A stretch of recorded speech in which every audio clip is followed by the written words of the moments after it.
Desecration of the church. Yes. I'm not surprised. I'm not surprised that the church is now being desecrated. Fela sang one song. You can dance with me this morning. All right. Bishop na miliki, Pope na enjoyment, Imam na baladu. Bishop na miliki, Pope na enjoyment, Imam na baladu. Bishop, you enjoy. Rufai. Somebody say Parara. Rufai, go ahead. So Fela sung that song Yes. long ago. So I'm not surprised that the altar of God is being desecrated. Hello everyone, welcome back. As political tension is too high in Nigeria right now, especially after the unveiled or adapt of ADC from opposition coalition.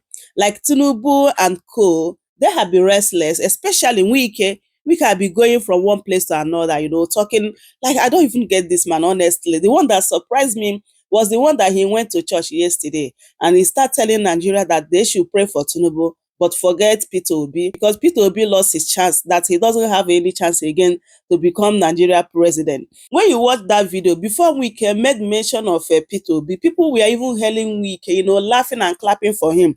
But immediately he made mention of Peter Obi, that congregation was so quiet. They didn't even know that he was referring to Peter Obi. So this to show you that Peter Obi is loved by all, honestly.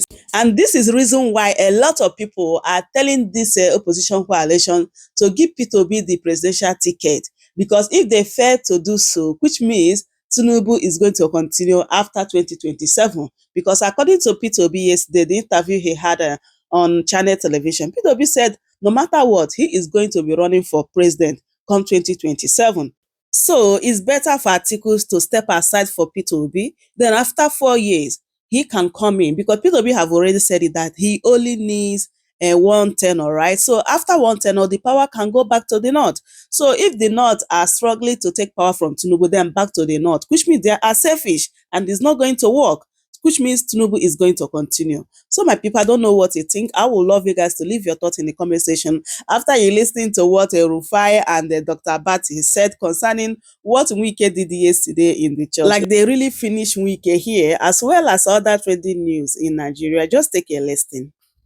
Well, the Minister of the Federal Capital Territory, Nyesom Wike, held a Thanksgiving service in Abuja on Sunday to celebrate the successful completion and inauguration of various FCT projects. The Thanksgiving followed a 19-day project inauguration exercise that began on June 10th, commemorating President Bola Ahmed Tinubu's second anniversary in office. Key projects inaugurated included the newly renovated Abuja International Conference Center, which was renamed after President Bola Ahmed Tinubu and cost 39 billion naira to renovate. The expenditure drew criticism, which Wike defended by stating that those criticizing the project do not have good taste, and that Nigeria, as the giant of Africa, must have world-class facilities. Wike revealed during the Thanksgiving service that the renovated center generated over 700 million naira in just 3 weeks, compared to the 50 million naira annual revenue it previously brought in. Wike also used the opportunity to criticize opposition figures, accusing them of being primarily interested in rescuing their stomachs rather than the welfare of Nigerians. He said Peter Obi can never be president again and that his time has passed. Let's take a look. You have sympathy for somebody you don't know. I'll say it. And that's where he nearly made us to make a mistake. He said Peter Obi will be president. President where? Some of you don't know somebody just out of emotion. For 8 years, he was governor. He never conducted local government election. Never. That time Nigerians were not angry. Nigerians were happy that he refused to conduct local government election. 8 good years, you were governor. That one was democracy. Now they will come out and begin to talk. Democracy is not working. But he worked under your own, staying alone. To be chairman of local government, to be governor, only one man. The time has passed, they won't have the opportunity again. right, Wimbai, this video has been trending, so many reasons, why Nigerians were complaining that, are you now going to church to do Thanksgiving for inaugurating projects? Is that the right thing to do? And now you turn the podium into a political rally. I mean, I thought it was Thanksgiving service. It's anointing felony. But before I come to you, last week, Wike reacted to former Minister of Transportation, Rotimi Amaechi, who described his wife as an industrialist during a live television interview. Wike dismissed the claim, stating that Amaechi's wife, Judith, allegedly amassed wealth from NDDC funds. Wike claimed that she received 4 billion naira monthly from the NDDC for a year, totaling 48 billion naira under the guise of training Niger Delta women. Wike urged President Tinubu to release the forensic audit report of the Niger Delta Development Commission, which will buttress his claim. He vowed to resign as FCT minister if the forensic audit report, when released, does not corroborate his claims against Amaechi and his wife. Let's take a look. Amaechi's wife company, every month 4 billion naira to train Niger Delta women for 1 year, 48 billion naira. And the forensic report audit is there. Who killed it was Malami, the Attorney General then. The Attorney General then, one of the people who are talking about. Are you privy to that document? Or is it a crime to get a contract from government? 4 billion naira a month to train Niger Delta women. 4 billion naira. The former Attorney General Malami killed that document because to protect those who are concerned, let them read the document. If what I'm saying is not in the document, I will resign as the Minister of FCT. Okay. Vimbai, over to you. I just want you to unpack both stories really quickly. I'll be very brief so that everybody can also get a chance to comment. So let's begin with the altar, the pulpit, the sacred place where, of course, it is a part of Christian faith to come and testify when you feel God has done something for you. You come and you tell people the story, your testimony. It's a very important part of the faith. But, where it got a bit confusing is when we left from, we veered off from personal testimony and we'd now started using the pulpit to criticize other people and, to cast aspersions on other people and so forth, which was a little bit confusing. And then it also begs the question that, okay, so he's doing the work that's expected of him as an appointee. So we now wonder what's happening in government if we're celebrating having done what's expected of us. It means that maybe we've set the standard a little bit low for what our expectation is. Nevertheless, those revelations were also quite jarring, especially with regards to the revenue being made from the conference center. And many people are saying, well, that's why some people are so opposed to the president, because the place they were using to, to line their pockets has been taken from them. So, based off of that, I think a lot of people were just left with their jaws dropped at the revelations from the pulpit on a Sunday morning. And then lastly, I think that had followed what had happened on Friday night, where everybody was glued to Channel TV for an hour or so. When we heard so many things that were said, we focus on the revelation that he alleges that Rotimi Amaechi's wife has been earning 4 billion naira per month from the NDDC. And I just say, well, we know that NDDC is the off your mic. NDDC is the origin of off your mic. So for me, I thought it was quite funny because I said, this thing is going to catch, the stray bullet might catch a lot of people because NDDC is housing a lot of people's personal projects, wives' projects, personal aspirations and so forth. So I really do look forward to that forensic audit. It'll be very juicy because it will indict a lot of people and I hope it's done. Let the can open. We want to see it. Dr. Abati, 48 billion naira, there is God. That's why a lot of all this money we are sharing, if it is. First, let's deal with the idea of going to have a Thanksgiving service. Because you have a minister of the Federal Capital Territory who has done, some projects, who has spent about 11 days launching projects, and the president attended it. And then he goes to church. And he goes to church to go and masturbate. to engage in a process of self-adulation. I find that very childish, and that's why we question it. Now, let's make the point that this constitution that we talk about says in section 10 that there shall be no state religion in any part. So, Nyesom Wike going to church to go and have a song and a dance is in violation of that part. He's not going there in his personal capacity. He's taking the whole machinery of the FCT to church to go and celebrate projects. Some of these churches, the church that he went to is St. James's Anglican Church. We call out the priest in that church this morning. Correct. Some of these priests, whether they are Anglican or Catholic, should also have the common sense to be able to say that certain things are not acceptable, no matter the amount of money that whether government official, is bringing in a public capacity. Maybe they should give this priest also the Constitution of Nigeria to run, to understand that, there's what is right, there is what is not right. Number two, who else will Nyesom Wike not abuse in this country? We are waiting for the day we abuse President Tinubu. And we'll be here to tell President Tinubu that we warned you that this person, the way he's going to abuse you one day when the occasion provides itself. He has abused Sapita Odili. He has abused Rotimi Amaechi. He has abused, who else now? Dele Momodu. So, and that's why a man like Dele Momodu is saying, some of these people in government, they should take a breathalyzer test. I think that's what they call it in America. Yes, that's what some people are saying they should take psychiatric tests.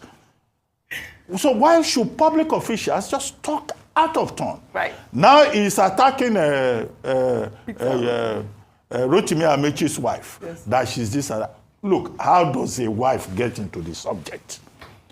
And he's going about saying his father was a director of major companies. Who cares? Whether his father was a mechanic or a vulcanizer, that's not what we're talking about. All right. He has a job as Minister of the Federal Capital Territory. Can all of these people just focus on that? My wife is richer than your wife. My father is richer than your father. This is why I said this morning that there should be IQ tests for the people that we send into government. If you don't have basic intelligence, don't just go near power. And don't disturb properly educated people with my wife is better than your wife, my father is better than your wife, I'm riding a Rolls Royce, I have money, I bought it with my money. Is that the kind of level of sophistication or intelligence or integrity that Nigerians should be confronted with? We have to say it. Yes. I end by saying that President Tinubu should beware. He should pay more attention to the character of the people that he puts in a very important position. I don't want to hear about your wife. I don't care. I don't care whether your wife is an industrialist or your wife is this and that. I don't want to know whether your father is a millionaire or a billionaire. All right. I want to assess you on the basis of the assignment that you have been given. Right. Can these people grow up? How can we put children in important positions? Dr. Abati on fire. Sorry, Rufai, go ahead. Quickly. Okay, I will not be quick. You have to be because we have other stories. Oh, yeah, please. Okay. Spend time here. Okay. Yes. Where should I start from first? The church. Is it the desecration of the church? Yes. I'm not surprised. I'm not surprised that the church is now being desecrated. Fela sang one song. You can dance with me this morning. All right. Archbishop na miliki, Pope na enjoyment, Imam na baladu. Archbishop na miliki, Pope na enjoyment, Imam na baladu. Archbishop, you enjoy. Rufai. Somebody say parara. Rufai, go ahead. So Fela sung that song Yes. long ago. So I'm not surprised that the altar of God is being desecrated. I'm not surprised. I'm a man of faith. My faith is the cornerstone of my life. And when I see the altar of God being turned into a political rally ground, I know as a man of faith and the spirit that that's not the discernment of the kind of anointing I want. That's the political anointing that came on him while he was there on the pulpits. And it is sad, the aberration that is happening in our house of God. Secondly, Oji, the question asked is indicative of the state where Nigeria is today. Mm-hmm. 2 politicians were asked, how did you make your money? That's what the questions though. They couldn't give a coherent answer. They Wike said his couldn't father had plot a timeline. And then his Amaechi said that. I mean, with that, a lot of people, I've been seeing a lot of messages about people that went to school with these people that have been debunking all the things they have said. Okay. They couldn't plot an empirical timeline of what they were before getting into power. They couldn't say, in the interest of accountability, they should release their code of conduct filings before they got into power and out of power. It was a question that threw them off balance, and they muffled it because it speaks volumes of the accountability sector in the country. And that's why I dare them to release the kind of wealth they have before they got into politics. Very and well out. said. Secondly, we shall President Tinubu, like Minister Wike said, please release that forensic report. This is it, yes. Because we need a country where there's accountability. Without accountability, you cannot thrive. All right. So I beg you, release that forensic report. I know because of time, Oji, I wouldn't talk much. I'll rest it here. Yes, we rest your case. Very good. Senator representing Kogi Central, Natasha Akpoti Uduaghan, after her 6-month suspension, was deemed excessive and unconstitutional. The judge in the case, Justice Binta Nyako, found Senator Akpoti Uduaghan guilty of contempt of court for publishing a satirical apology on her Facebook page. The post was made in defiance of a court order that prohibited all parties involved in the suit from making public comments about the case. As a consequence of the contempt, the court fined Senator Akpoti Uduaghan 5 million naira and ordered her to publish a formal apology in 2 national newspapers and on Facebook within 7 days to purge herself of the contempt. The judge emphasized that while the Senate has the power to discipline its members, such actions must not be so severe to deny constituents adequate representation, and that is an actual fact, yes, because we know that Natasha has not been, conducting her duties since her suspension, but she's seen this as a victory. She actually did put up a post, and the reason why the court said that it was unconstitutional is because they denied the constituents their rights, which is the fact that Natasha had not been serving as a senator. Well, I'll tell you what Natasha said on her IG post. She posted, "I am Natasha," with the caption, "Illegal and unconstitutional suspension quashed. Thank you, great people, for your support. Together, we redefine leadership." Senator Natasha Akpoti Uduaghan from Kogi Central. I mean, that post on Instagram went viral. In the meantime, the Senate says it will not recall Senator Natasha Akpoti Uduaghan from her suspension until it receives and reviews the certified true copy of the judgment delivered on July 4th, and until she complies with the court's order to publish an apology and pay 5 million naira fine for contempt of court. Although the court dismissed the Senate's argument that it had sole jurisdiction over its internal affairs, the Senate spokesman, Yemi Adaramodu, emphasized that the court's judgment does not override the Senate's constitutional powers to discipline its members. He explained that the onus is now on Senator Akpoti Uduaghan to fulfill the court's directives regarding the apology and fine. Once she complies, the Senate will then reconvene to deliberate on her matter and decide on her recall. Meanwhile, Senator Akpoti Uduaghan told her supporters in a video trending on social media that she would resume her legislative activities in the Red Chamber on Tuesday, July 8th. She expressed gratitude to her supporters following the court judgment that reaffirmed her position in the Senate. Let's take a look. Your support. I'm glad we were victorious today. And we shall resume in the Senate on Tuesday.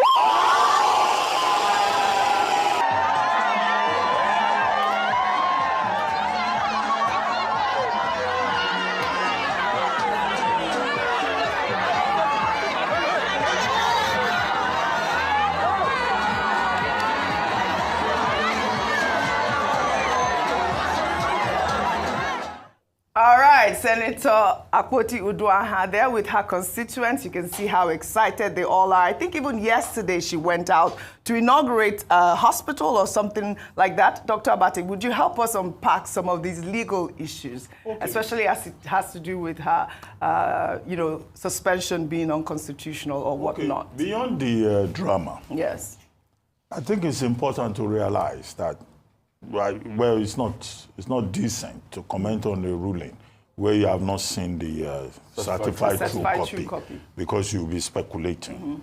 But the judicial review that I want to do is to simply say that in any ruling, there are two parts.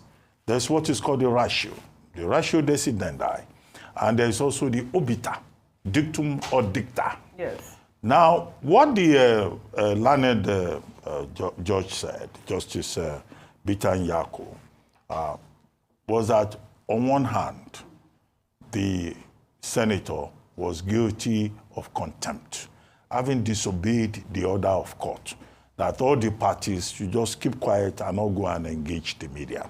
And it was on that basis that she was found guilty of contempt. Contempt es facie curia, and asked to go and pay a sum of 5 million naira as damages and to place adverts within 7 days on social media, Facebook, which was the platform she used, and in 2 newspapers. That one is very definite. Now, the second issue is that the Justice Binta Nyako of the Federal High Court of Abuja said that the decision to to put her on suspension for 180 days was excessive, right? That would deny our constituents the right to have representation. If you say you are sending somebody on suspension for 6 months, so what happens to the job that she has come there to do? That's the point. However, without prejudice, the judge said, to the fact that the Senate has the right to discipline its members. But she expressed the opinion that, look, 6 months is too much. Yes. And she urged that the Senate should take a second look at its legislative rules, guidelines, and procedures with regard to how you suspend your members. So the argument now, which the Senate's camp, their legal counsel, that they are pushing, is that the court did not give an express order for a recall. The court merely expressed an opinion. So it was the court in that regard dealing with the ratio, or was the court dealing with the obiter? Was his lordship speaking obiter? So those are some of the gray areas there. But both parties have claimed their victory.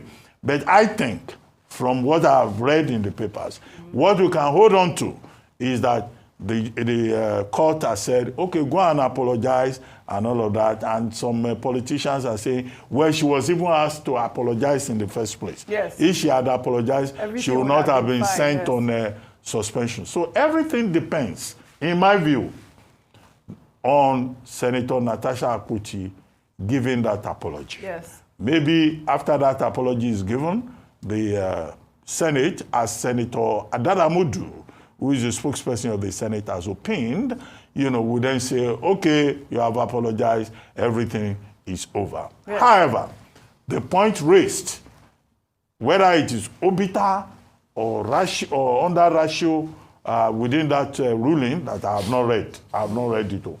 It's only when I read it.